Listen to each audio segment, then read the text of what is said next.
놀라운 일입니다. 뭐가 놀라운 일이냐면 벌써 2025년 반이 지났습니다. 그렇죠. 놀랍지 않으세요? 오늘 29일, 6월 29일 이제 하루만 더 지나면 2025년 이 숫자 자체도 저는 사실 어색한데 그 2025년도 이제 벌써 반이 딱 정확히 지나가게 됩니다. 여러분 어떤 생각이 드시나요? 어떤 감정이 드시나요? 네, 벌써 늘 그런 생각이죠. 별로 한 것도 없는 것 같은데 벌써 시간이 이렇게 흘러가고 이룬 것은 없는 것 같은데 시간만 이렇게 속절없이 흘러가는 것 같아서 때로는 아쉽기도 하고 또 좀 후회되기도 하고 이렇게 시간이 흘러가는 가운데 우리가 자주 느끼는 감정이 아마 이런 것일 겁니다. 사실 근데 우리가 하루하루 삶을 지탱해가는 것만으로도 참 쉽지 않은 나날입니다. 무언가를 성취하거나 무언가를 성공하기보다 성장하기보다 뭔가 성숙되는 것 같기보다 뭔가 내가 소모되는 것 같고 또 무언가를 뭐 잘 해내고 뭐 이런 것보다 진짜 그냥 지금에 있는 삶을 유지하는 것만으로도 참 쉽지 않은 것이 바로 우리의 삶이죠. 그렇죠?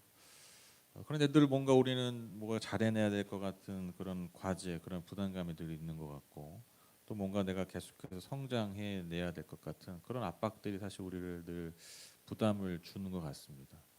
그래 다시 말씀드리지만 그거 뭐 그런 게 아니라 사실 그냥 매일매일 주어진 내 하루하루의 삶의 과제들, 문제들을 그저 해결해 나가는 것만으로도 사실 벅찬 삶이 우리의 인생들인 것이죠. 왜 우리가 이런 사실 부담을 느끼냐면 우리가 사는 세상이 그렇기 때문입니다. 우리가 사는 세상이 당연히 내가 무언가를 자꾸 잘 해내야 되고 뭔가를 자꾸 이루어내야 된다라는 그런 부담과 그러한 시선들을 우리에게 줍니다. 그리고 세상은 너무나 당연하게 지금 내가 가지고 있는 즉 지금 내가 이룬 것들로 나를 평가합니다. 그래서 내가 뭔가 이루지 못하면 내 지난 시간들이 후회되는 것이죠. 뭔가 아쉬운 것이죠. 그런데 이게 너무 당연한 거예요. 세상이 우리를 그렇게 판단하고 그렇게 정의 내리는 거 그게 사실 나쁘다고 할 수는 없어요. 그게 그냥 우리가 사는 세상의 너무나 당연한 모습, 당연한 이치라는 것이죠. 내가 뭔가를 잘 해내고 내가 뭔가를 잘 성공했을 때 내가 뭔가 성장했을 때 그때 세상이 우리를 인정하는 것이죠. 반대로 뭔가 내가 이룬 것이었고 내가 실패했다면 우리가 당연히 느끼는 게 뭐냐면 뒤처졌다고 느껴지는 거예요. 정말 실패했다고 느껴지는 것이죠. 근데 이게 어떻게 뭐 너무 당연한 거예요. 그냥 당연한 세상의 이치라는 것이죠. 그런데 여러분 놀라운 게 뭐냐면 우리가 말하는 신앙이라는 것, 즉 우리가 지금 하고 있는 그 신앙이라는 그런 삶은요, 꼭 내가 무언가를 이루고 꼭 내가 무언가를 성공해야 그 신앙이 성장하고 성숙되는 건 아니라는 거예요. 그렇죠? 그러니까 우리가 이 세상의 이치는 내가 뭔가 꼭 성공하고 이뤄야 내가 뭔가 잘해내고 말 그대로 성공하는 건데 성장하는 건데 그것으로 인해 성숙해지는 건데 여러분 신앙이라는 거는 즉 하나님과 우리와의 관계 하나님과 우리가 동행하는 삶이라는 것은요 내 개인적인 성취 내 개인적인 성공과는 때로는요 크게 상관이 없을 때가 많아요. 즉 여러분 더 놀라운 건요 세상 모두가 즉 세상의 이치에 너무나 분명하게 실패했다고 여겨지는 것. 그것이 역설적으로 신앙에 있어서는요. 가장 중요한 성장과 성숙의 계기가 되기도 해요. 그렇죠? 그러니까 세상에 누가 봐도 얘는 실패한 거야. 누가 봐도 얘는 지금 못 이뤘어. 누가 봐도 얘는 실패했어. 근데 그게 신앙에 있어서는 그런 결론이 아닐 수 있다라는 거예요. 오히려 그걸 통해서 우리가 더 깊이 하나님 알아가고 그래서 더 성장하고 더 성숙해지는 시간이 된다는 것이죠. 그래서 여러분 우리가 다 경험하시지 않습니까? 우리가 고난을 통해서 우리가 고난이라는 그런 시간을 통해서 우리가 하나님을 더 깊이 알아가고 우리가 더 하나님과 깊이 교제하고 더 동행하게 될 때가 많으시잖아요. 그렇죠? 이게 여러분 우리의 삶의 역설이라는 거예요. 여러분 고난의 때라는 게 여러분 잘 생각해 보세요. 고난의 때라는 게 그냥 그 인생을 객관적으로 보면 그냥 실패할 때잖아요. 그렇죠? 실패하고 나락으로 떨어지고 있는 그런 게 객관적인 그 징표잖아요. 내 삶의 고난이라는 게. 근데 우리가 고난이 성경에 뭐라고 얘기합니까? 고난이 내게 유익이라고 해요. 유익. 왜? 우리가 하나님의 말씀, 그 하나님의 뜻, 그 하나님을 더 깊이 알아가는 시간이기 때문입니다. 그래서 저는요, 이 모든 신앙의 성장과 신앙의 성숙, 그 증거를 저는 한마디로 뭐라고 표현하고 싶냐면, 저는 그것을 자유라고 표현하고 싶어요. 자유. 여러분, 고난을 통해서 왜 우리의 삶은 좀 나락으로 가는 것 같은데, 왜 여러분 우리가 그 고난을 통해서 우리의 신앙이 성숙되고 성장할까요? 한번 잘 생각해 보십시오. 왜 그런 일들이 벌어질까요? 즉 고난의 때 무엇이 우리의 삶에 벌어지기 때문에 어떤 일이 벌어질까요?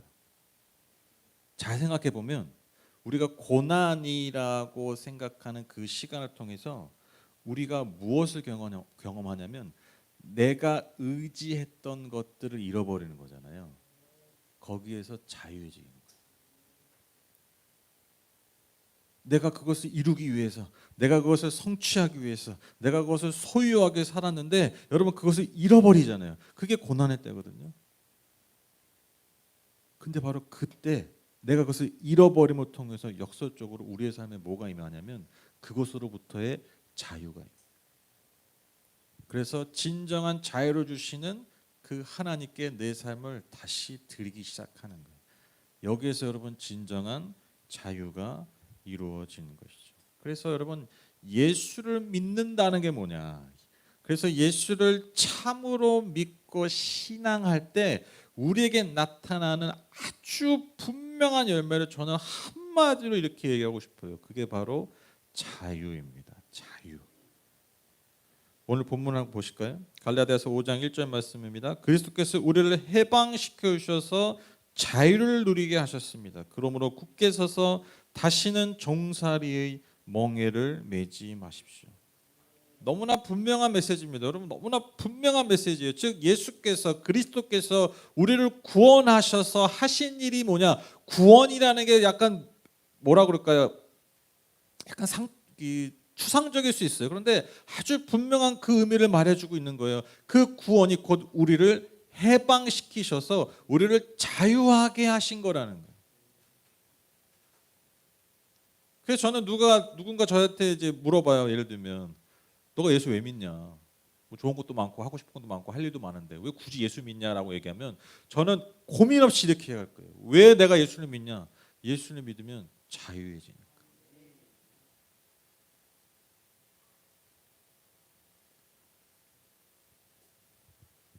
제가 예전에 그 집에 있을 때 그 예전에 신혼 때가 아니라 이제 그 첫 집에 있을 때 이제 그때 저 집을 팔아야 되는 상황이 있어서 이제 그 집을 보러 오는 거예요. 저 예전에 살던 집에 아파트에. 근데 이제 그 모녀가 왔어요. 모녀가 이제 집을 탁 보러 왔는데 이제 그 어머니랑 딸이 이렇게 왔는데 문을 탁 열고 들어서 안녕하세요. 근데 탁 들어오자마자 뭐라는데 아유 화장실이 창문을 향해 있네. 하자마자 들어오자마자 무슨 화장실 문이 바깥을 향해 있다고 북쪽을 향해 있다고. 그러니까 이게 풍수적으로 안 좋다 이거야. 들어오자마자 뭐 안녕하세요 뭐 이거 뭐 하자마자 다 됐다만 하는 얘기가 화장실 문이 저기 북쪽을 향해 있네 뭐 이런 식으로 얘기를 하는 거야. 속으로는 돈을 좀 너한테나 봐야 된다. 기분이 너무 나쁘더라고. 왜 기분 나쁜지 아세요? 그냥 그 예의 없으면 기분.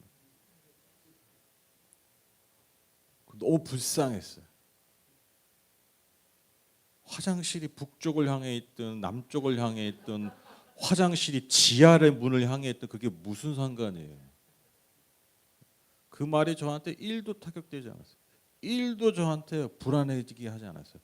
괜히 또 진짜 이게 문제가 생겼나? 그래서 막 검색하고 화장실 문을 왜 북쪽에 두면 안 되는지 뭐 이런 검색하고 왜 그것 때문에 불안해하고 자기가 진짜 빨리 이사 가겠다 제가 그런 생각했어요. 아니요 전혀 1도 오히려 너무너무 불쌍했어요.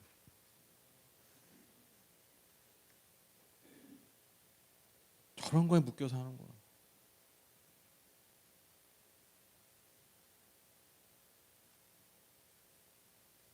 저는 지금도 기억나는 게 제가 제 아버지가 돌아가셨을 때 뭐 장례 저희 물론 아버지가 뭐 오랫동안 이제 병치를 하시고 돌아가셔서 뭐 그런 것도 있겠지만 연세가 또 있으시고 근데 저 아버지 돌아가셨을 때 물론 슬프고 참 아쉽고 그랬지만 참 저는 그때 장례식에 참 감사한 게 너무 많았어요.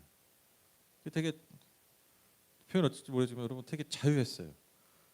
그래서 막 그 제 그때 신학교 동기가 이제 와가지고 막 되게 엄숙하게 막 되게 위로하면서 이렇게 막 꽃을 놓고 하는데 이제 꽃을 놓는데 한 제 동기가 이렇게 딱 짚는데 하필 그 꽃이 없는 그 이파리 그 있잖아요 줄기만 드는 거예요. 근데 걔도 이제 들면서 이제 순간 고민하는 게 느껴졌는데 이미 들었으니까 놔야 될 것 같은 거야. 그래가지고 그 꽃이 없는 그 줄기만 이렇게 노는 거예요. 근데 그 순간이 너무 긴 거야. 그 서로 고민하는 거야. 우리는 너가 설마 저걸 놓겠냐? 근데 얘도 이걸 놔야 되나 말아야 되나 지도 고민하다가 이렇게 놓는 거야. 근데 그 아주 그 엄숙한 그 시간에 제가 옆에서 보다가 하필 그걸 놓냐? 그 다 빵이 터져가지고 정말 막 절도 못하고 너무 웃겨가지고. 제가 저희 아버지 장례식 너무 감사하고 참 그런 것들이 참 너무 좋았는데 너무 좋은 기억이 남았는데 이제 뭐 제가 어떤 아는 사람이 이제 그 장례한 거 얘기 들었는데 거기 무슨 불교식으로 했대요. 근데 얘기하는데 뭘 해야 되고 뭘 해야 되고 뭐 순서가 너무 복잡하고 뭘 해야 되고 뭐. 근데 제가 뭐 그거를 뭐 존중하지 않겠다는 게 아니라 제가 그때 그 생각했어요. 너무 단순한 거죠. 단순한 예지만 예수 믿는 거 너무 좋다. 예수 믿는 게 너무 좋다. 그냥 같이 예배하고 근데 그 안에 소망이 있고 꼭 그런 거 지키지 않아도 제가 예수를 믿고 제가 정말 예수님을 알면 알수록 제가 뭐 직업이 물론 예수님을 직업적으로는 예수님을 전하는 사람이지만 제가 예수님을 믿으면 믿을수록 저도 한 명의 신앙이 들어서 참 너무 감사하고 이 예수를 믿으면서 좋은 게 뭐냐면 너무 자유해지는 거예요. 그런 기준들 그런 우리를 알게 모르게 얽매게 하는 것들.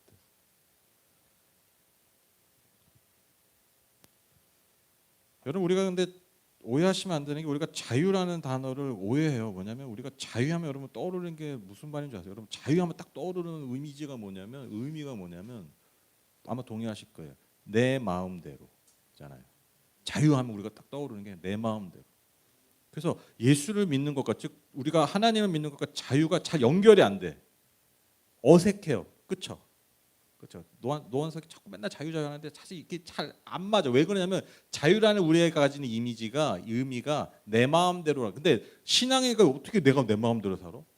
그게 약간 연결이 안 되는 거예요, 매칭이. 근데 여러분 오해하시면 안 돼요. 자유는요 내 마음대로 사는 삶이 아니에요.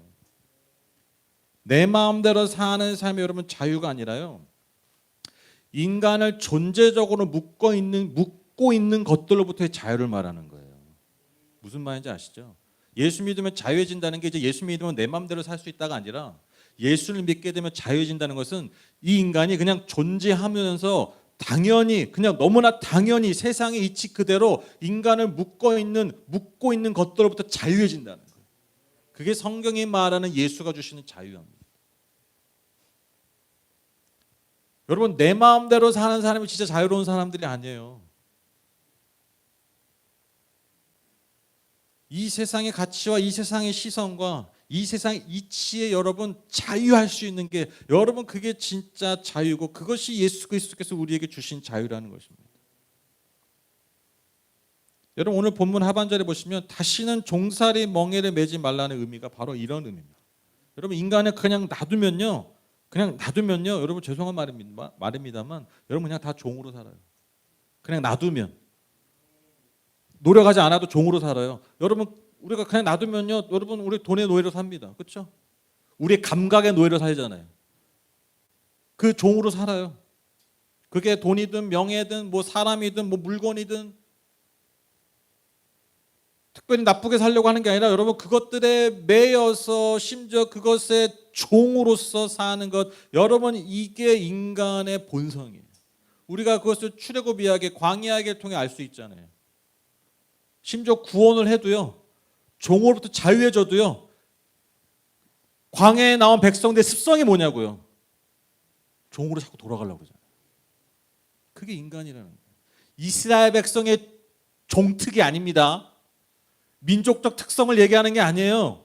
그게 인간을 얘기하는 거예요. 인간. 그냥 놔두면 종으로 돌아가라. 그래서 예수 그리스도가 왜 우리에게 자유를 주셨다고요? 그러한 종으로 살지 말고 이제는 왕의 자녀, 하나님의 자녀로 살라라. 그 자유함으로 살라라. 여러분, 바울이 이 권면한 배경이 뭐냐면, 여러분, 갈라디아 교회가 무슨 문제가 있었냐면 율법주의자들이 있었어요. 율법주의자. 그게 뭐냐면 예수를 믿는 것만으로 충분하지 않다는 거예요. 물론 예수를 믿어서 우리 예수를 믿고 예수님이 십자가 때 우리가 구원을 받지만 그게 우리의 구원을 완성하는 것이 아니라 대대로부터 내려오는 유대의 율법을 지켜야 구원이 완성된다라는 그러한 거짓된 복음을 전하는 자들이 갈라디아에 들어온 거예요. 근데 바울이 그걸 참을 수가 없는 거예요. 그래서 여러분 아주 전투적으로 쓴 서신서가 여러분 갈라디아서입니다. 그래서 복음의 그 진리, 그 복음의 유일성을 여러분 강하게 어필하고 강하게 주장한 성경이 여러분 갈라디아서예요.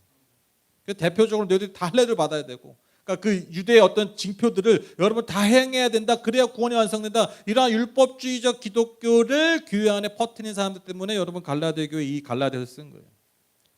그런 종으로 살지 말라라는 거 이미 예수께서 자유케 하셨는데.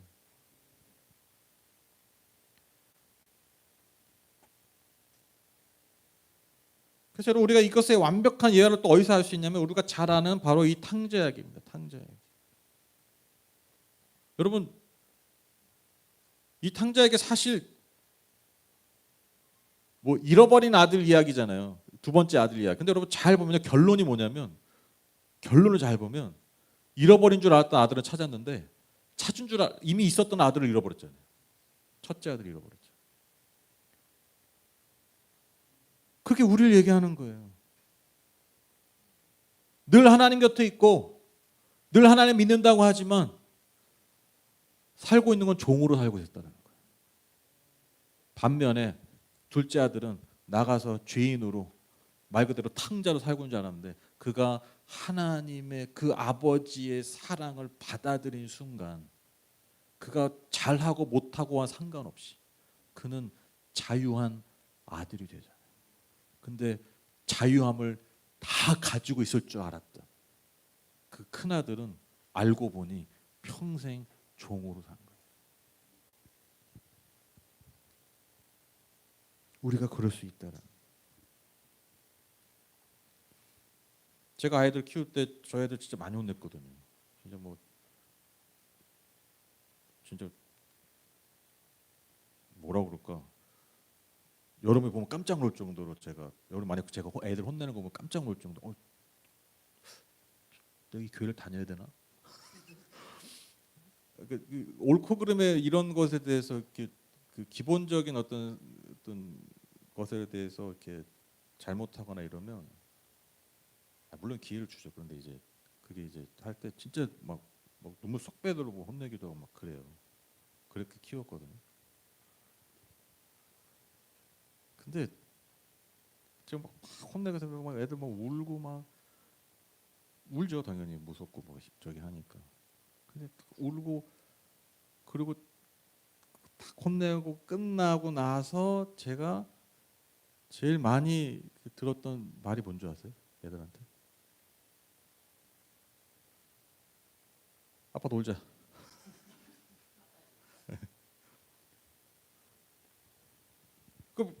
한 몇 분 전에 엄청 혼나고 울었어. 근데 한 몇 분 있다가 5분 10분 있다가 뭐 하다가 아무렇지도 않게 아빠 놀자. 제가 그 말을 듣고 제 기분이 나빴을까요? 안 나빴을까요? 이게 나를 지금 나를 어떻게 보길래 그런 생각이 들었을까요? 아니에요.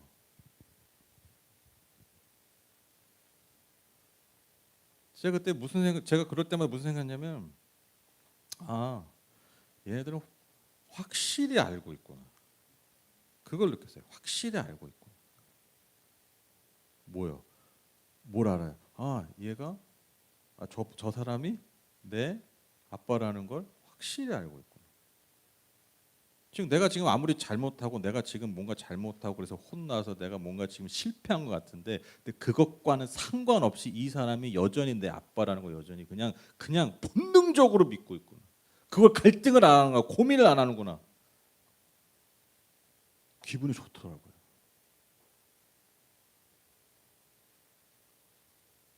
여러분 지금 제가 한 말이 별 얘기가 아닌 것 같은데 여러분 신앙생활에 있어서 이 너무나 당연한 것들이 흔들리는 영혼들이 많아요. 그 큰아들이 많다라는 거예요. 그 존재에 흔들림. 이 너무나 당연한 인식.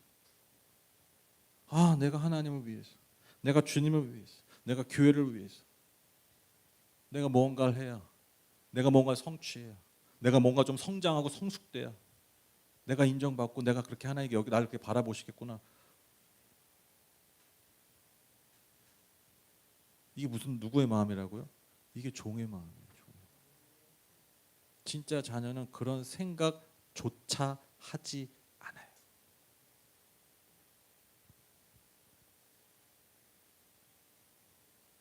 여러분 제가 자주 말씀드리면 여러분 이 세상에 있는 가장 문제의 핵심이 뭐냐면요. 여러분 정말 꼭 기억하셨으면 좋겠어요. 여러분 우리 삶에 벌어지는 수많은 문제들, 뭐 관계의 문제들, 환경 여러분 그게 다 거의 제가 보니까 어디서 오냐면요. 내 존재감의 문제. 한번 잘 짚어보세요. 지금 벌어진 현상이 이 자식 새끼가 나를 막 문제 일으켜. 근데 그게 이 자식 새끼가 뭘 잘못해서가 아니라니까. 그게 쟤와 나의 존재가 많은 관계의 문제들이 다 그래요. 많은 우리의 삶의 문제들이 그래요. 다 들어가고 올라가다 보면 그 깊이 가면 그 문제에서 시작되는 거예요. 예를 들면 뭐 애들이 예를 들면 애들 뭐 게임을 많이 해서 뭐 중독에 빠져 게임 중독에 빠졌대. 그러면 게임 없애면 됩니까? 아니에요. 게임이 문제입니까? 잘못된 게임을 만든 게임 회사가 문제입니까? 이 사회가 문제입니까? 게임을 방치한 이 사회가 문제 아니네. 그냥 다 들어가다 보면 그 존재감의 문제. 예수가 우리에게 해주신 일이 그거라는 거예요. 그로부터 우리를 자유하게 하시는 거예요. 그래서 그 자유를 통해서 우리가 정말 하나님의 자녀로 사는 그 존재감으로 우리를 살게 하시기 위해서 우리에게 자유를 주셨다는 거죠. 하나님이 내 아버지시고 그리고 나는 그 하나님의 자녀다. 이 너무나 당연한 이 진리, 이 너무나 당연한 그냥 사실. 우리가 이것이 인식이 안 되면요. 이게 당연한 게 아니고 우리는 여전히 열심히 살 수 있지만 여전히 열심히 뭘로 산다고요? 종으로 사는 것입니다. 저는 정말 그 슬픈 게 뭐냐면 이게 심지어 뭐로 사냐면 종교의 종으로 살아요. 종교의 종. 그러니까 내가 뭔가 열심히 신앙적으로 증명해야 내가 하나님의 자녀된 것처럼 안정을 누리는 거예요. 그런데 여러분 다 그때뿐입니다. 제가 사실 이게 제 일종의 약간 영업 비밀인데 제가 이 얘기까지는 제가 할까 말까 했는데 여러분 그거 아세요? 이 종교적인 삶이 그러니까 이 율법적인 삶이 여러분 왜 문제가 되는지 아세요? 제가 이 단연간의 경험으로 제가 깨달은 게 뭐냐면요. 제가 그 종교적으로 살지 마세요. 맨날 얘기하잖아요. 그러니까 종교적 행위하지 마세요. 이 얘기가 아니에요. 그러니까 왜 종교적 삶을 왜 자꾸 제가 이렇게 그렇게 하시지 말라고 제가 자꾸 권면드리는 게 뭐냐면 제가 지금까지 단연간 봐온 결과 지극히 종교적인 사람이 지극히 세속적이에요. 그러니까 그 지극히 종교적인 삶을 통해서 들어가 보면 지극히 세속적 욕망을 이루려고 하기 때문에 여러분 잘 돌아보세요. 열심히 하는 사람들 잘 보면 내가 볼 때 예수 믿는 게 특심이야. 하는 행동을 보면. 근데 그들의 삶의 본질로 들어가면요. 누구보다 세속적이에요. 제가 예전에 그 경험이 하나 있는데 이건 하나예요. 제가 예전에 그 대학교 다닐 때 신학교 다닐 때 그 저희 동기 중에 진짜로 와 그냥 준 예수야. 얼마나 학교에서 정말 그 학교를 위해서 막 이 신학교를 위해서 막 기도하고 맨날 기도해야 하고 예배드리고 진짜 앞에서 기도에 인도하면요 정말 와 진짜 5분에 주님 오시겠다 막 그런 느낌이 들 정도로 정말 간절하게 그분 있죠. 저보다 나이가 많은 형님이었는데 동기지만 이 목소리가요 그냥 늘 항상 그냥 늘 항상 그 쉬어 있어. 또 기도를 많이 해가지고 그냥 부드러운 음성을 들어본 적이 없어요. 항상 까칠한 음성을 가지고 계신 분이었어요. 늘 수수하게 그냥 열심히 막. 저는 코드는 안 맞았죠. 이렇게까지 하냐? 물론 저도 열심히 기도했어요. 근데 이제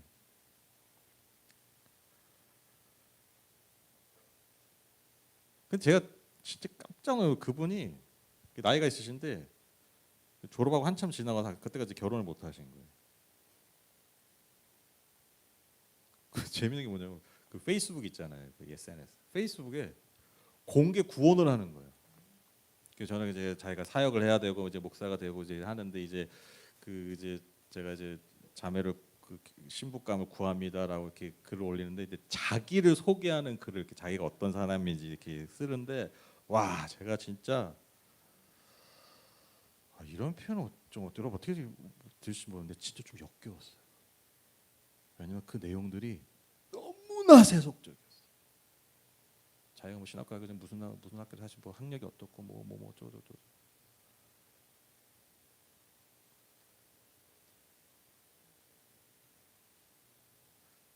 그 열심이 이게 과연 무슨 열심입니까?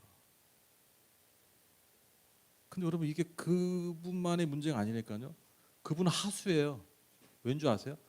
그게 드러냈잖아. 그런 건 하수잖아요. 이 교회 안에 고수들이 있습니다.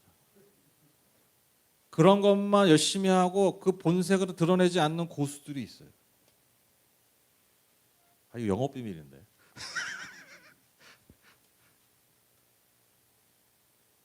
제가 그래서 종교성을 경고하는 거예요. 왜? 그게 결국 뭘 자극하냐면 우리 안에 있는 본능과 세속성을 오히려 역설적으로 자극하기 때문에. 그건 하나님을 제대로 믿는 게 아니기 때문에. 그러니까 하나님을 제대로 우리가 신앙하지 않으면 그냥 자연스럽게 벌어지는 거예요. 우리가 하나님을 제대로 신앙하지 않고 하나님과 제대로 연결되지 않는데 너무 당연한 결과 아니겠습니까? 그게 여러분 아무리 내가 종교적 행위 열심히 해도 그게 하나님과 연결되지 않으면 결과가 뭐겠어요? 그런 세속적 욕망의 노예로 종으로 사는 거예요. 특별한 얘기 하는 게 아니에요. 근데 여러분 중요한 게 뭐냐면 이게요. 제가 아까 말한 그런 사람들만 있는 게 아니라 우리 안에 다 그게 잠재돼 있단 말이에요. 지금 여러분도 다 고개 듣고 아이고 이러고 있지만 저도 막 아이고 그래 사람이 그랬으면 하지만 저도 늘 그것과 싸워야 되는 존재라는 거예요. 왜? 우리가 그렇게 생겨 먹었기 때문에. 그러니까 그러한 종교성에 우리 삶을 의지하고 그 종교성으로 나를 자꾸 증명하라는 그런 삶을 내려놓고 우리가 진짜 참 신앙하는 즉 예수께서 우리에게 주신 그 자유를 정말 받아 누리는 그 신앙의 자리 그 신앙의 삶을 우리의 삶을 계속해서 추동해가고 이끌어 가야 된다는 거예요. 저는 우리의 예배가 바로 그러한 예배가 돼야 된다고 믿어요. 우리가 왜 예배합니까? 우리의 신심을 증명하는 시간이 여러분 예배가 아니에요. 꼭 기억하십시오. 우리가 하나님을 얼마나 잘 믿는지를 증명하는 게 예배가 아니에요. 예수 그리스도께서 그 하나님께서 우리에게 행하신 일이 얼마나 놀라운가를 우리가 이 시간에 경험하는 게 예배입니다. 오랜만에 소리 지르네.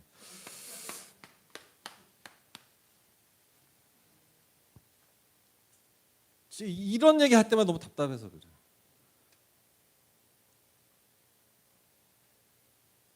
예배는 우리를 증명하는 시간이 아니에요. 이미 증명하신 사랑을 우리가 기억하고 받아들이는 시간. 너는 종이 아니고 하나님의 자유한 자녀의 삶을 살아야 돼. 그 메시지를 다시 듣는 시간이에요. 왜? 우리는 이 예배당을 나가는 순간부터 계속해서 너는 종이야. 너는 종으로 살아야 돼. 너는 그 무언가에 그 누군가의 종으로 살 수밖에 없어라고 끊임없이 우리를 유혹하고 끊임없이 우리를 그렇게 무릎 꿇게 하는 이 세상으로부터 자유해질 수 있는 시간이 여러분 예배의 시간밖에 없기 때문에.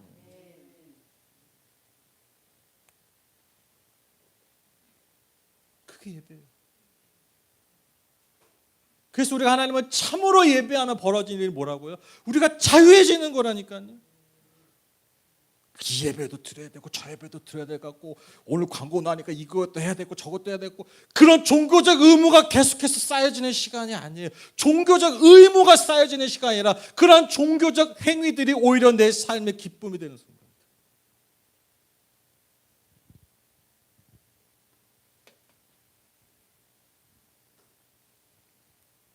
그래서 여러분 우리가 주님의 그 진정한 은혜, 그 자유를 누리기 위해서는요. 바로 그 하나님이 이미 증명하신 그 그리스도의 십자가와 그 사랑을 여러분 우리가 이 예배를 통해서 계속해서 기억해야 돼요. 계속해서 맛봐야 합니다. 예배의 의미가 여기 있는 거예요. 그래서 여러분 우리가 참으로 하나님을 예배하잖아요. 그러면요 우리에게 벌어지는 여러분 이 결과가 뭐냐면 자유해지기도 하지만요 역설적으로 자유해져서 내 마음대로 어깨가 올라가는 게 아니라 오히려 더 겸손해져. 그렇죠? 겸손해지죠. 우리가 은혜 받을 때 제일 겸손하죠. 진짜 은혜 받을 때. 그렇죠? 그러니까 이상하게 받으면 교만해지는데. 근데 이게 왜냐면 이게 은혜 받았다고 얘기는 하지만 사실 그 내 종교성을 내 신심을 증명했다고 여기기 때문에 여러분 교만해지는 거예요. 근데 착각하는 거예요. 내가 은혜 받았다. 내가 기분이 좋아지고 내가 그냥 그게 그냥 내 뭐라고 그럴까요? 내 교만함이 그냥 고양된 것뿐이에요. 그러니까 사람들 무시하는 거예요. 아이고 은혜도 못 받는 것들. 아이고 저 죄인들. 아이고 저 부족한 것들. 저 문제 있는 것들. 물론 이렇게 표현 안 하지. 근데 알게 모르게 우리가 그것을 그렇게 보는 거예요. 그렇게 행동하는 거죠. 여러분 우리가 예배할수록 여러분 우리가 왜 겸손해질 수밖에 없습니까? 여러분 진정한 예배는요. 내가 받은 내가 누리는 은혜가 어디서부터 오는지 기억하는 시간이 되기 때문에. 나를 증명한 게 아니라 증명한 상황을 내가 알고 깨닫는데 여러분 어떻게 우리가 낮아지지 않을 수 있겠습니까? 겸손해지지 않을 수 있겠습니까? 그러니까 여러분 교회에 많이 벌어지는 그 문제들이 그 부서나 이런 데도 많이 벌어지는 문제들이 누구 때문에 벌어져요? 아시죠? 큰 교회 나오신 분들. 교회 안에 문제도 누가 일으켜요? 새신자들? 아무것도 모르는 사람들? 아니죠. 중직자들. 열심히 특심인 사람들. 그런 사람들 문제 일으키잖아요. 여러분 목사님들 대형교회 목사님 맨날 하는 얘기가 그거예요. 제일 무서운 사람이 교회에서 누구냐? 맨 앞에서 내일 일찍 온 권사님이 제일 무섭대. 새벽기도 하루도 안 빠지는 권사님들. 제일 무섭대. 권사님은 우리 송 권사님은 그냥 송 권사님은 그냥 말씀이 없어서 좋죠. 여러분 많은 교회에서 식사하는 거 되게 힘들어요. 왜 그런 줄 아세요? 그 주방을 틀어주고 있는 권사님, 집사님들 때문에 여러 시험이 드는 거야. 그래서 제가 그것 때문에 그 갈등 때문에 교회에서 밥 안 먹는 교회도 봤어요. 아예 밥을 안 먹어요. 식사 준비를 안 해. 저는 우리 교회가 너무 감사한 게 너무너무 감사한 게 이거예요. 물론 이렇게 좀 하다가 안 맞을 수 있지. 나는 여기에 뭘 넣어야 되는데 얘는 이걸 안 넣네. 이것 때문에 마음이 어려질 수 있어.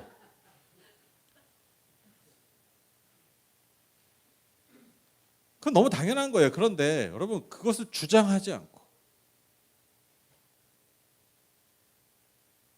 심지어 5개의 팀이 이렇게 로테이션을 돌면서 이렇게 할 수 있다는 여러분 이거 별게 아닌 게 아니라니까요. 제가 이제 와서 말씀드린 건데 교회 안에 그 식사 문제 때문에 여러분 진짜 교회 갈 때는 엄청 많아요. 오늘 영업비용이 많이 나오네. 오늘 그냥 말 나온 거 다 해보죠. 진짜 감사해요 저는 교회. 그게 왜 그런 줄 아세요? 우리 목사님도 그렇고 우리 하셨던 분들이 그걸 주장하지 않기 때문이에요. 뭐 하나 봅시다. 뭐 오늘은 뭐 지나가다가 지난주는 뭐 반찬이 5개인데 오늘 4개밖에 안 한다니 괜히 이런 소리 하다가 별일 아니잖아요. 그게 뭐예요? 나를 자꾸 증명하려고 하니까 내 열심을 증명하려고 하니까 봉사가 그런 게 아니잖아요. 내게 주신 은혜를 식사 준비가 뭡니까? 예수 그리스도께서 그분 자체가 밥이 되셔가지고 나를 살리신 건데 내가 그 밥을 함으로써 이 교회를 먹여 살리는, 이게 얼마나 은혜로운 순간들입니까? 너무너무 감사한 순간이잖아요. 너무너무 내 존재를 그 십자가 앞에 내려놓을 수 있는 순간이잖아요. 어떻게 내가 밥한 거를, 내가 준비한 거를 자랑할 수 있는 시간이 되겠냐고. 나를 먹여서 살리신 예수를 내가 기억하는 시간인데 말이죠. 그게 교회예요, 여러분. 그게 예수가 우리 위해서 해주신 거예요. 그 결과가 자유라고요. 자유.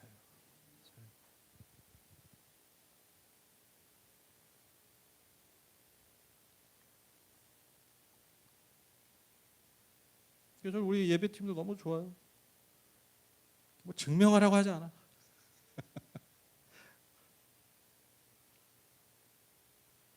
감사해요. 저는 진짜 저희 성도님들한테, 이 교회 하나님께 감사해요.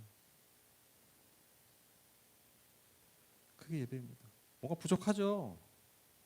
뭔가 모자란 게 있죠, 그렇죠? 오늘도 여러분 기타 하나랑 드럼 하나 하는 거 쉽지 않습니다.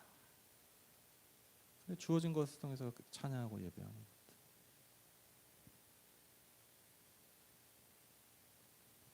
그래서 여러분 꼭 기억하십시오. 내가 예배하면 할수록, 그 은혜를 누리면 누릴수록 내가 자유해지고 있는 거예요.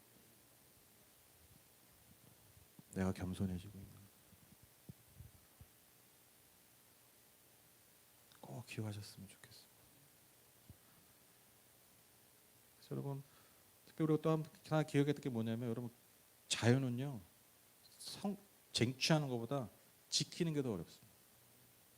자유란 게 그래요. 왜? 인간의 본성에 아까 얘기했지만 완전히 반대되어 있기 때문에 지켜나가는 게 어려워요.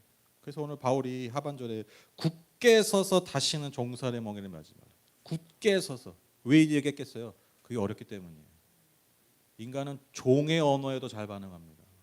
종의 언어에 잘 반응해요. 이거 좋아요보다 이거 하면 안 돼요 인간이 더 반응한다니까요. 그렇죠? 이게 종의 언어예요. 종의 언어. 그래서 제가 맨날 말씀드리잖아요. 여러분 그 물건 잘 파는 거 다른 거 아니에요. 내가 지금 팔아야 되는 사람의 두려움을 일으키면 돼. 그럼 물건 잘 팔아요. 좋다고 백날 설명해도 소용없어요. 그 능력보다 그거 안 하면 어렵고 힘들어지는 걸 강조하면요, 여러분 사람은 두려워서 합니다. 이게 인간의 종의 습성이에요. 그래서 지키기가 어렵습니다. 저는 우리 예배가 이 자유를 누리는, 그리고 그 자유를 지켜나갈, 굳게 설 힘을 얻는 그런 예배가 되었으면 좋겠습니다. 결론입니다. 고린도후서 3장 17절 말씀입니다. 주님은 영이십니다. 주님의 영이 계신 곳에는 자유가 있습니다. 제가 이번 달에 성령 충만에 대해서 말씀드렸잖아요. 그렇죠? 성령 충만 삶이 무엇입니까? 성령이 이끄시는 삶. 성령이 이끄시는 삶이 뭐라고 그랬죠? 예수가 주인 된 삶이에요. 그렇죠? 성령 하시니 그거죠. 내 삶의 주인이 내가 아니라 예수가 주인 된 삶을 살아가게 하는 그 성령의 역사가 바로 우리가 말하는 그 성령의 역사예요. 그래서 그거 나타나는, 예수가 주인 된 삶이 되니까 여러분 나타나는 열매들이 능력이고요, 성장이고요, 성숙이에요. 그걸 추구한다고 되는 게 아니에요. 그냥 예수가 주인 된 삶이 되면 여러분 자유롭게 맺는 게 여러분 그런 열매들입니다. 그래서 그 열매들의 삶의 총체, 그 여러분 그 열매 결정이 뭐냐? 그러면 그게 자유라는 거예요. 그래서 여러분 주의 영이 것에 뭐가 있다고요? 자유함이 있어요. 왜? 예수가 하신 일이 이것이기 때문에. 여러분 자유하십시오. 세상 것들로부터 자유하세요. 그리고 여러분 역설적으로 종교적인 것들로부터 자유하십시오. 그래서 이 모든 것들에 묶여 살 수밖에 없는 그 본성에 반응하는 우리의 삶이 여러분 하나님 주신 그 자유를 누리지 못하게 합니다. 여러분 여전히 우리를 종으로 살게 합니다. 이건 결코 하나님 원하시는 우리의 삶의 모습이 아닌 것이죠. 그래서 저와 여러분의 나날이, 하루하루가, 또 앞으로 주어질 이 반년의 시간이 있지 않습니까? 이 반년의 시간, 남은 시간, 우리 하루하루가 그 자유 가운데 나아가는 저와 여러분 되셨으면 좋겠습니다. 성령의 충만함을 받아 예수가 주시는, 예수만이 주실 수 있는 그 참 자유를 누리는 저 여러분 다 되시기를 주님의 이름으로 축복합니다. 제가 기도하고 마치겠습니다.